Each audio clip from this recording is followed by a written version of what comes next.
Paul Newman spent decades at the top of Hollywood. Those blue eyes didn't just see fame, they saw fear. Behind the glamour, behind the smiles, there were actors so intimidating. Entire rooms would fall silent the moment they walked in. Not divas. Not difficult stars. But men Hollywood was genuinely afraid of. Tonight, we reveal the 5 actors Paul Newman privately warned others about. And once you know who they are, you'll never see classic Hollywood the same way again. Stay with us. Robert Mitchum, the man who didn't care if you were afraid. Hollywood had dealt with difficult actors before. Egos, tempers, mood swings. Those were familiar problems, manageable ones. But Robert Mitchum was something else entirely. When Mitchum walked onto a set, it wasn't tension you felt first. It was absence. An absence of concern, of empathy, of consequence. Paul Newman noticed it early. From neighboring soundstages, from whispered conversations between crew members, Newman began to understand that Mitchum wasn't feared because he was loud or explosive. He was feared because he didn't register other people as real. Directors, assistants, grips, none of them existed in his calculations. And when someone doesn't acknowledge limits, rules stop working around them. On screen, Mitchum's detached cool made him magnetic. Off screen, that same detachment became dangerous. He showed up drunk. Or didn't show up at all. He ignored direction, not out of rebellion, but indifference. If a scene collapsed because he missed a mark, he didn't care. If a production fell behind schedule, it wasn't his problem. And that's what unsettled everyone. Most volatile actors telegraph their anger. You see it coming. You brace for impact. Mitchum didn't. One moment he'd be calm, almost bored, discussing a scene. The next, he'd physically intimidate a crew member over something trivial. No escalation. No warning. No emotional shift. Paul Newman understood immediately why that frightened people. This wasn't macho posturing. This wasn't a star throwing weight around. It was emptiness. Newman reportedly summed it up in a way that stuck with everyone who heard it. He wasn't violent to prove anything. He just had no use for people. That distinction mattered, because someone who wants dominance can be managed.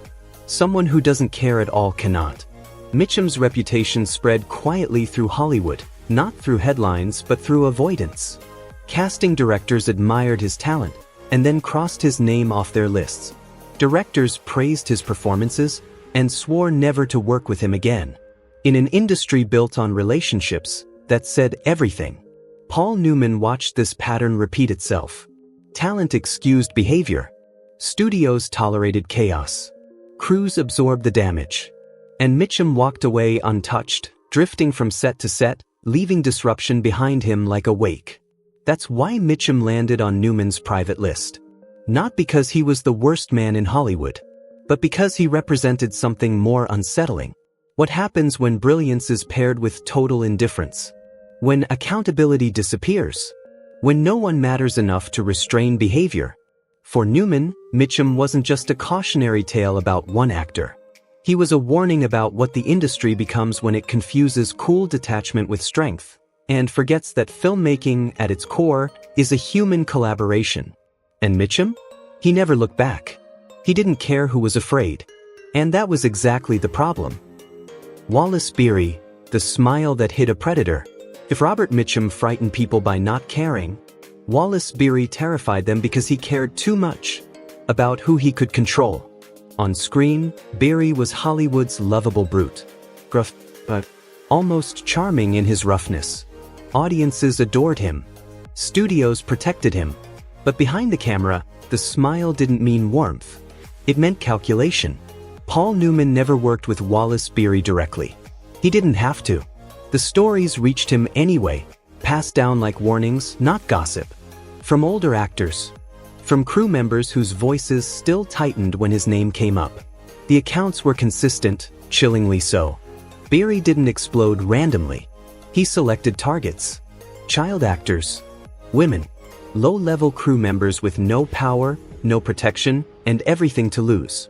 He knew exactly who couldn't fight back. On Beery's sets, fear wasn't chaos, it was structure. People learned to keep their heads down. To avoid eye contact. to anticipate moods not because they were unpredictable, but because they were deliberate. He humiliated people publicly, threatened them privately, and always walked away untouched. One former child actor, Jackie Cooper, later described working with Beery as something closer to survival than performance. The abuse wasn't occasional, it was systematic. And the system allowed it. That's what disturbed Newman most. Not just Beery's cruelty, but how perfectly it fit inside the studio machine. Public image managers smoothed over incidents. Executives dismissed complaints. The press looked the other way, and rumors followed him. The most infamous involved Ted Healy, the mentor of the Three Stooges, who died after a violent confrontation in 1937. No charges ever stuck. Nothing was proven. But the whispers never stopped, because everyone already believed Beery capable of it. Guilt didn't need confirmation. Fear had already done the work. Newman once reportedly described Beery's presence in a way that said more than any accusation. You could feel the room change when he walked in. The air got heavier. That heaviness wasn't just intimidation. It was resignation. People knew nothing would happen if Beery crossed a line. They also knew something would happen if they spoke up. So silence became policy. For Newman, Wallace Beery represented one of Hollywood's earliest and most dangerous templates. The star whose public persona masked private abuse. The industry that normalized cruelty as just how things were. The lesson passed down that talent didn't just excuse bad behavior, it protected it. That legacy didn't end with Beery. It echoed forward. Through decades of sets where fear became routine, where vulnerable people learned that survival meant endurance, not justice. Paul Newman made a quiet vow after hearing those stories. If power was inevitable in Hollywood, then responsibility had to be deliberate. If influence could be used to crush people, it could also be used to shield them. Beery chose control. Newman chose something else. And that difference, more than fame, more than awards, is why Beery is remembered in whispers, while Newman is remembered with trust. Sterling Hayden, the man you never knew which version would arrive. Sterling Hayden didn't need to raise his voice to dominate a room. At 6'5", with a body built like a weapon and eyes that never fully relaxed, his presence alone rewrote the atmosphere of any set he stepped onto. Paul Newman noticed something immediately when Hayden was nearby. People didn't whisper. They calculated. Because with Hayden, the danger wasn't constant. It was conditional. Some days he was focused, professional, almost gentle in his intensity. Other days he was a storm looking for a reason. And no one ever knew which version would arrive. That uncertainty was the real terror. Crew members learned to read the room the moment Hayden walked in. Was his jaw tight? Was he pacing? Was he silent in that way that felt like pressure building? Because when Hayden erupted, it wasn't theatrical. It was physical. Newman heard the stories from directors and production managers who had survived working with him. They didn't talk about arguments. They talked about fear, about moments when conversations crossed an invisible line and suddenly felt unsafe. Hayden's anger didn't escalate. It detonated. One studio employee later recalled a contract dispute that turned into something no one in the room forgot. A calm discussion, a disagreement, and then, without warning, Hayden grabbed a hammer. Not as a metaphor, not as a threat dressed in words. He held it, and everyone understood exactly what was being communicated. That moment ended without violence, but only because no one pushed further. That's how Hayden operated. He didn't need to follow through. He needed people to believe he could. And they did. Paul Newman recognized something deeply troubling in that pattern. Hollywood had always tolerated difficult men. But Hayden's volatility crossed a line where professional conflict turned into genuine concern for physical safety. And yet, he kept working. Because on screen, Sterling Hayden delivered something directors couldn't fake. Rawness. Danger. Authentic threat. Hollywood needed him when it wanted violence that felt real. And stayed away when it didn't. That arrangement sent a message.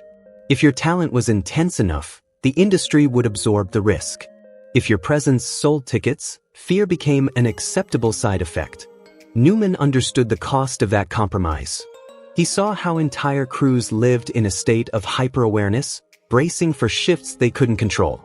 How people altered their behavior not to collaborate, but to survive the day. When asked about Hayden, Newman reportedly put it simply. He had two settings: brooding and explosive. No middle ground. No safety net. Sterling Hayden wasn't evil. He was fractured. And Hollywood, instead of helping or drawing boundaries, turned his instability into an asset. That, more than any outburst, disturbed Newman, because it showed how easily an industry could confuse danger with authenticity and sacrifice basic human safety in the name of great performances. Hayden became another name on Newman's list. Not because he was the worst, but because he proved how far Hollywood was willing to bend before it broke, and how many people it was willing to put in harm's way to keep rolling. Spencer Tracy, the darkness no one was supposed to see. Spencer Tracy was never supposed to be frightening. He was the steady one, the professional, the actor directors trusted and audiences believed. On paper, Spencer Tracy represented everything Hollywood wanted to sell: discipline, integrity, mastery. His reputation was so solid that people lowered their guard around him. And that's what made the reality so unsettling. Paul Newman admired Tracy deeply. He studied his performances, dissected his timing, his restraint, his emotional precision. But admiration didn't blind him to the undercurrent that followed Tracy wherever he worked. Because when the cameras stopped, there was another man in the room. The transformation didn't happen every day. That's what made it worse. Weeks could pass without incident. Tracy would be sharp, focused, generous in his work. Crews would relax. Sets would feel safe again. Then one morning he'd arrive changed. Not loud. Not explosive. Just dark. Alcohol rewired him. And when it did, the shift was immediate and frightening. His words turned cruel. His presence became heavy. Supporting actors stopped making eye contact. Crew members learned to disappear. Tracy didn't need to threaten anyone. His reputation did that for him. Paul Newman heard from those who had been close enough to see behind the curtain. They spoke carefully even years later. Not because they exaggerated, but because they remembered how dangerous honesty had felt. Tracy could be verbally vicious, emotionally punishing, and physically intimidating. And no one stopped him. Because stopping Spencer Tracy meant risking a career. The studios knew. The producers knew. Everyone knew. And everyone worked around it.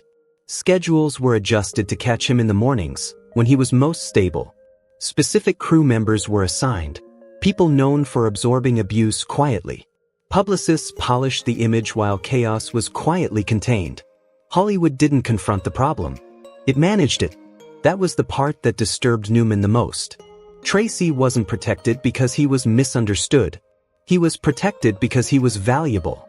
Paul once reportedly said something that captured the contradiction perfectly. He respected Tracy's talent, but people were scared of what he'd say and terrified of what he might do. That fear wasn't constant. It was conditional, and conditional fear keeps people silent. Spencer Tracy became a symbol for Newman, not of a bad man, but of a bad system. A system willing to rearrange entire productions rather than set boundaries. A system that taught everyone watching that power erased accountability. Talent first, dignity second, or not at all. Newman took that lesson personally. He understood how easily admiration could become complicity. How silence, dressed as professionalism, could enable harm. And he made a conscious choice to never ask others to endure what Tracy's colleagues had been forced to accept. Spencer Tracy remained a legend. The public never saw the fractures. But those who worked near him never forgot. And neither did Paul Newman. Burt Lancaster, the man who never raised his voice. Burt Lancaster didn't intimidate people by losing control. He intimidated them because he never did. Where others relied on rage, volatility, or reputation, Lancaster relied on something far more dangerous: understanding. He understood Hollywood's machinery better than most executives who ran it.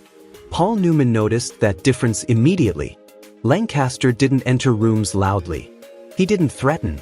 He didn't need to. The room adjusted itself around him.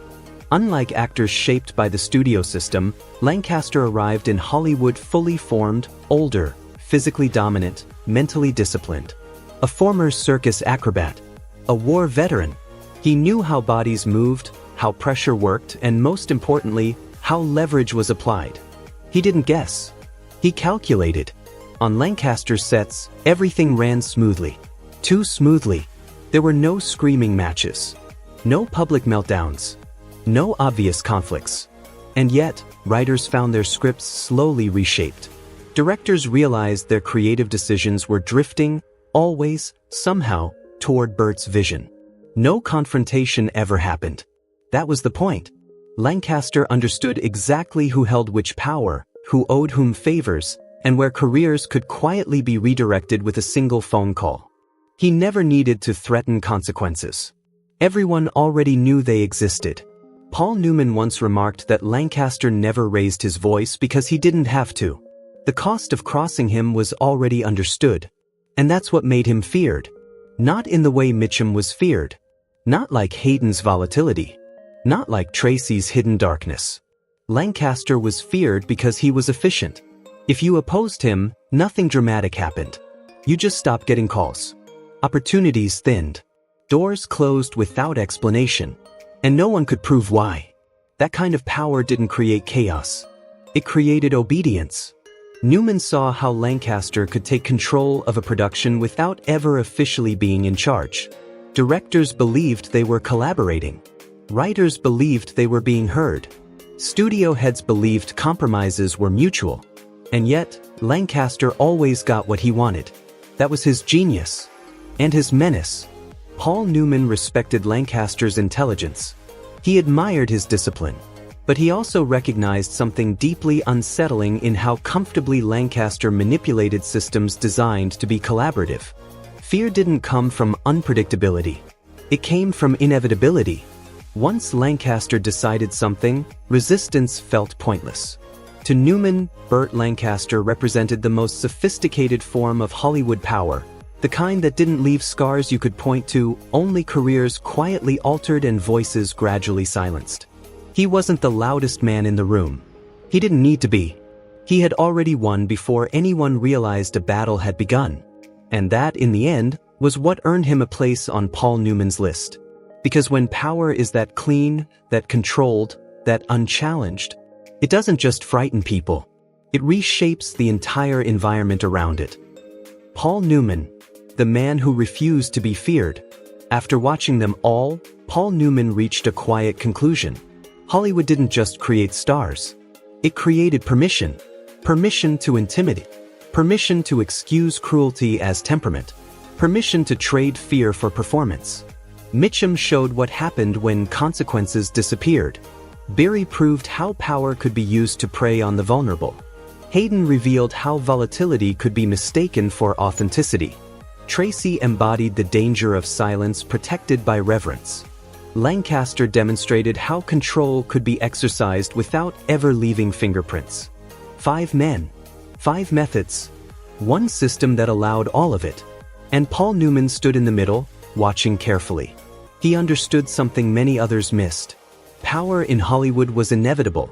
How you used it was not. As Newman's own fame grew, so did his awareness.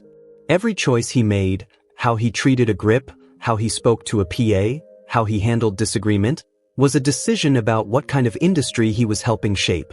He chose restraint where others chose dominance. Respect where others demanded accommodation. Protection instead of intimidation. On Newman's sets, fear wasn't a tool. It was a failure. People noticed. Quietly at first. Then consistently. Crew members asked to work with him again. Directors trusted him. Actors felt safe enough to take risks without bracing for punishment. And that, in Hollywood, was revolutionary. Newman never gave speeches about morality. He didn't need to. His reputation became the proof. In an industry that normalized fear, he demonstrated something radical. That you could be powerful without being terrifying. That talent didn't require cruelty. That leadership didn't mean silence enforced by threat. A historian once noted something telling. Paul Newman never appeared on anyone else's list of feared men.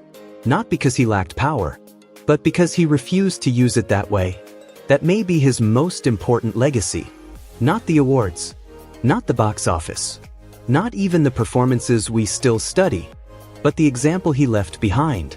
Because in the end, the most revealing thing about Hollywood's darkest figures isn't that they were feared. It's that Paul Newman proved they didn't have to be. And that truth still echoes far beyond classic Hollywood. The truth is, Hollywood didn't fear these men by accident. It learned to live with them. Paul Newman saw what happens when power goes unchecked, and chose to use his differently. So here's the real question. If you had that kind of power, what kind of legacy would you leave? Subscribe. Because the stories Hollywood never wanted told aren't finished yet.